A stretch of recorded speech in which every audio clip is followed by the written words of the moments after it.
सत्ता में जरूर है, लेकिन हक के लिए लड़ना जानते हैं। जिन खदानों का उपयोग हो चुका है उसकी जमीन वापस लेंगे। क्या आपको मालूम है इन सब बातों को किन्होंने कहा? नमस्कार, मैं रवि, आप लोग देख रहे हैं आर न्यूज भारत। मुख्यमंत्री हेमंत सोरेन ने कहा कि केंद्र से कोयले के बकाए रॉयल्टी के लिए हमें कानून का सहारा अगर लेना पड़े तो मैं उसमें भी तैयार हूं। अपनी हक की लड़ाई लड़ने के लिए मैं हर वक्त तैयार हूं। उन्होंने कहा कि कोयले बकाया रॉयल्टी के लिए कानूनी लड़ाई लड़ेंगे।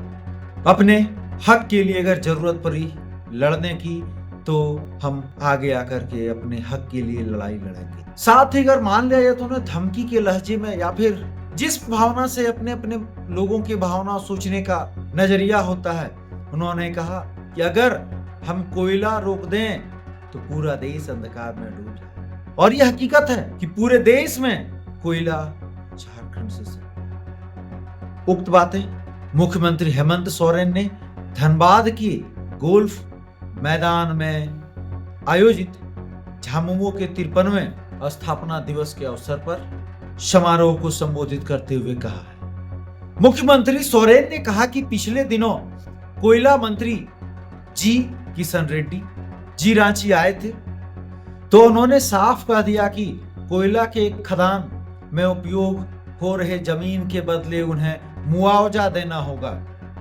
साथ ही जो सरकार तय करेगी, जो झारखंड सरकार तय करेगी, उसके अनुसार मुआवजा देना। अगर यह सौदा मंजूर नहीं है तो कोयला खदानों को यहां बंद कर। इस पर मुख्यमंत्री सोरेन ने कहा कि कोयला मंत्री ने तुरंत जवाब दिया कि आपके मुआवजे का दर बहुत ज्यादा है। तो मुख्यमंत्री हेमंत सोरेन ने फिर तुरंत जवाब दिया कि मेरा मुआवजा का रकम कम नहीं होगा।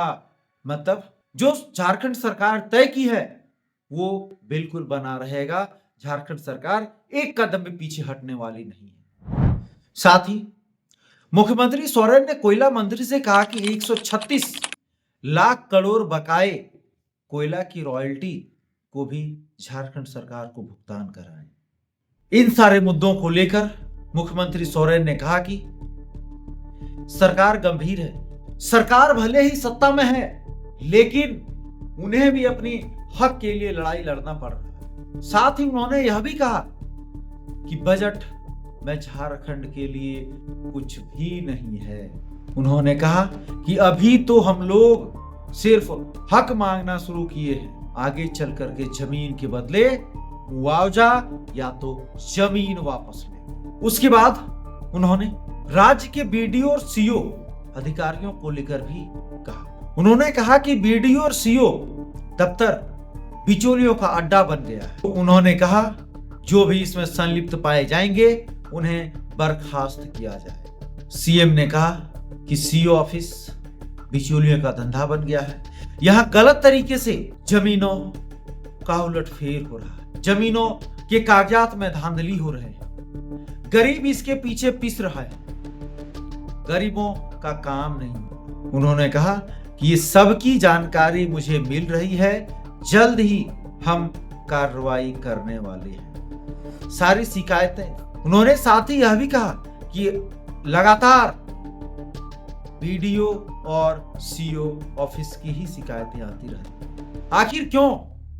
अगर सच्चाई नहीं है तो शिकायतें क्यों आती है? उन्होंने कहा कि जो भी संलिप्त पाए जाते हैं उनके ऊपर कार्रवाई की जाएगी।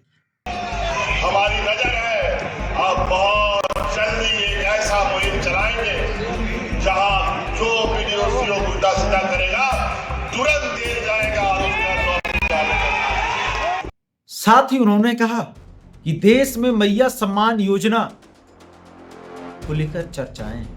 अब जिन राज्यों में चुनाव होने वाले हैं वे राज्य मैया सम्मान योजना का कॉपी कर पार्टियां अपनी मैनिफेस्टो में ऐसे लुभावने योजनाएं ला रहे हैं। तत्पश्चात हेमंत सोरेन की पत्नी सह गांडे की विधायक कल्पना सोरेन ने कहा कि हेमंत सोरेन मुख्यमंत्री बनकर जेल गए थे, लेकिन वे गुरुजी बनकर निकले हैं। कल्पना सोरेन ने कहा कि केंद्र के पास 56 इंच का सीना है, तो उसे मुकाबला करने के लिए मेरे पास 56 विधायक हैं। साथ ही उन्होंने कहा, जो भी सक्षम हुआ हम लोगों ने बेहतर तरीके से काम किया, विपरीत परिस्थितियों में भी काम किया।